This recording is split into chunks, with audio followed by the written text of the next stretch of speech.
کہ آپ صلی اللہ علیہ وسلم دنیا سے پردہ فرما چکے ہیں, آپ پر موت واقع ہوئی ہے.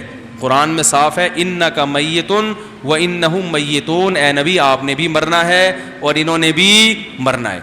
آپ صلی اللہ علیہ وسلم پر موت واقع ہوئی ہے, روح جسم سے الگ ہوئی ہے, اور پھر آپ صلی اللہ علیہ وسلم کو وہی احکام ہوئے جو میت کے ہوتے ہیں. آپ کو غسل دیا گیا, جنازہ نہیں پڑھا گیا آپ کا, اس لیے کہ اس کی علماء نے مختلف لاجک بیان کی ہے جنازہ کیوں نہیں ہوا.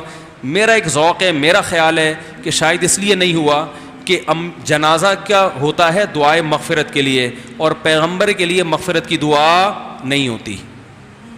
کبھی آپ نے دیکھا ہے اللہ نبی کی مغفرت فرمانا؟ اس میں ایک توہین کا عنصر ہے کہ گویا نبی سے معاذ اللہ گناہ ہوئے ہیں جو مغفرت. نبی پر درود ہوتا ہے, درود صلات کہتے ہیں رحمت کا بھی اوپر. دیکھو نبی کے لیے رحمت کی دعا بھی نہیں ہوتی اے اللہ نبی پر رحم فرما, نہ ایسے نہیں کہا جاتا. رحم میں یہ ہوتا ہے جیسے قابل رحم ہو بیچارہ, ہے نا, جیسے ترس آ رہا ہو نا, اس کی حالت خستہ. نبی پر صلات ہوتا ہے, صلات رحمت سے اوپر کی چیز ہے. تو اللہ کے نبی تو بہت اچھی حالت میں ہیں, اس لیے ہم کہتے ہیں اللہ نبی پر صلات بھیج, یعنی اور اچھی حالت میں کر دے آپ کو. تو یہ نبی کے تعظیم میں ہے. تو اس لیے آپ صلی اللہ علیہ وسلم کے دنیا سے جانے کے بعد آپ پر درود و سلام پڑھا گیا ہے. صحابہ کے مختلف جو ہے نا جتھوں کی شکل میں آتے تھے اور درود پڑھ کے واپس نکل جاتے تھے. باقی غسل دیا گیا, کفن دیا گیا آپ صلی اللہ علیہ وسلم کو, اور آپ صلی اللہ علیہ وسلم کو دفن کیا گیا. آپ کی ازواج نے باقاعدہ عدت گزاری ہے. میت کی عدت ہوتی ہے نا بھائی, عدت میت کی ہوتی ہے نا, اور عدت گزارنے میں جو باقاعدہ پراپر عدت ہوتی ہے وہ آپ کی ازواج نے اسی پراپر طریقے سے عدت. تو امام اہل سنت رحمۃ اللہ تعالی علیہ نے فتاوی رضویہ کے اندر علماء کے دو قول نقل کیے ہیں. ایک قول یہ نقل کیا ہے کہ نبی کریم صلی اللہ تعالی علیہ وآلہ وسلم کا باقاعدہ اس طریقے سے نماز جنازہ نہیں ہوا جیسے عام طور پہ ہمارے یہاں ہوتا ہے, بلکہ آپ صلی اللہ تعالی علیہ وآلہ وسلم کا جنازہ مبارکہ رکھا تھا تو ایک ایک کر کے صحابہ کی جماعت جو ہے وہ آتی, وہ درود پاک پڑھتی نبی کریم صلی اللہ علیہ وسلم کی بارگاہ میں اور چلی جاتی. پھر دوسرے آتے, پھر پڑھتے, پھر تیسرے آتے, وہ پڑھتے. اس طرح ایک گروہ آتا, پھر دوسرا گروہ وہ جاتا, دوسرا گروہ آتا. اس طریقے سے سب درود پاک پیش کرتے رہے. ایک قول تو یہ ہے. اور دوسرا قول علماء کا یہ ہے کہ باقاعدہ نماز جنازہ ہوئی تھی. اور نماز جنازہ کا مسئلہ یہ ہے کہ جب تک ولی شرعی یہ جنازہ نہ پڑھ لے یا اس کی اجازت سے نہ پڑھ لیا جائے تو اس وقت تک دوبارہ نماز جنازہ پڑھا جا سکتا ہے. اگر ولی پڑھ لیتا ہے یا اس کی اجازت سے دوسرے پڑھ لیتے ہیں تو اب نہیں پڑھا جا سکتا. تو نبی کریم صلی اللہ تعالی علیہ وآلہ وسلم کا جنازہ یہ باقاعدہ اسی طریقے سے ہوا جیسے ہمارا ہوتا ہے, اور صحابہ ایک ایک کر کے یعنی ایک ایک جماعت آ کے پڑھتی جاتی. پھر اس کے بعد سب سے آخر میں حضرت سیدنا ابوبکر صدیق رضی اللہ تعالی عنہ جو ولی شرعی تھے انہوں نے نماز جنازہ پڑھائی, اور یہ آخری تھی. Wake up to reality. نبی اکرم صلی اللہ علیہ وسلم کی سیرت کسی نے بھی پڑھا ہو, چھوٹے سے چھوٹا طالب علم, وہ یہ پڑھیں گے آپ صلی اللہ علیہ وسلم کی وفات ہوئی, اس کے بعد پہلے مردوں نے جنازے کی نماز پڑھی فردن, جماعت سے نہیں ہوئی آپ کی نماز, پھر عورتوں نے جنازے کی نماز پڑھی فردن, پھر بچوں نے جنازے کی نماز پڑھی. تو جب نبی کی جنازے کی نماز عورت پڑھ سکتی ہے تو دوسروں کی کیوں نہیں پڑھ سکتی؟ اپنے شوہر کی کیوں نہیں پڑھ سکتی, اپنے بچوں کی؟ یا وہاں پر سسٹم نہیں. اب کیا کریں, ساری دعائیں کر رہے ہیں, جو افضل دعا ہے نماز جنازہ دعا ہے, ٹھیک ہے, اچھا نہیں نماز جنازہ بھی ایک ہی ہونا. یہاں کتنے لوگ آئے اور کب کب پڑھی, یہ بھی دلیل مل رہی ہے نا. ایک آدمی کا انتقال ہوا, یہاں کچھ لوگ موجود ہیں مسجد میں, لیکن وہاں بھی کچھ دو جگہ ہو سکتا نہیں, ایک ہی جگہ. یہ حدیث کیا بتا رہی ہے آپ سب کی؟ خود جنازے کی نماز مردوں نے پڑھی فردن, کتنے بار ہوئی اندازہ نہیں, عورتوں نے پڑھی فردن, بچوں نے پڑھی.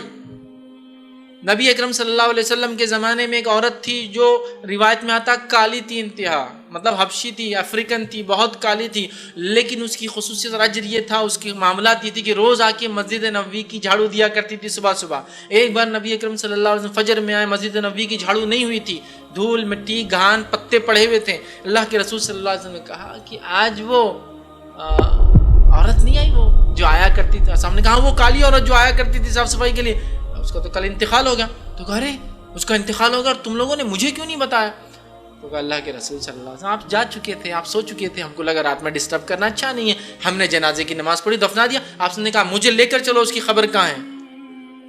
عثمان ابن عفان رضی اللہ عنہ اس کی حدیث کے راوی کہتے ہیں آپ صلی اللہ علیہ وسلم آگے گئے, ہم ان کے ساتھ گئے, نبی اکرم صلی اللہ علیہ وسلم کی قبر پہ کھڑے ہوئے, قبر پہ کھڑے ہو کر آپ نے جنازے کی نماز پڑھی تو ہم بھی پیچھے لگ گئے نماز کے لیے, ہم نے بھی جماعت مان لی, آپ نے پڑھی اور اللہ کے رسول صلی اللہ علیہ وسلم نے اتنی دعائیں کی, دعائیں سنے آ رہی تھی, اتنی دعائیں کی. حضرت عثمان کہتے ہیں ہم پیچھے کھڑے تھے, آمین کہہ رہے تھے, اتنی دعائیں کی, اتنی دعائیں کی, اتنی دعائیں کی کہ حضرت عثمان کہتے ہیں میں سوچا تھا کاش میں مر جاتا اور اللہ کے رسول میرے لیے اتنی دعائیں کرتے, اتنی دعائیں کی اس ایک کالی عورت کے لیے.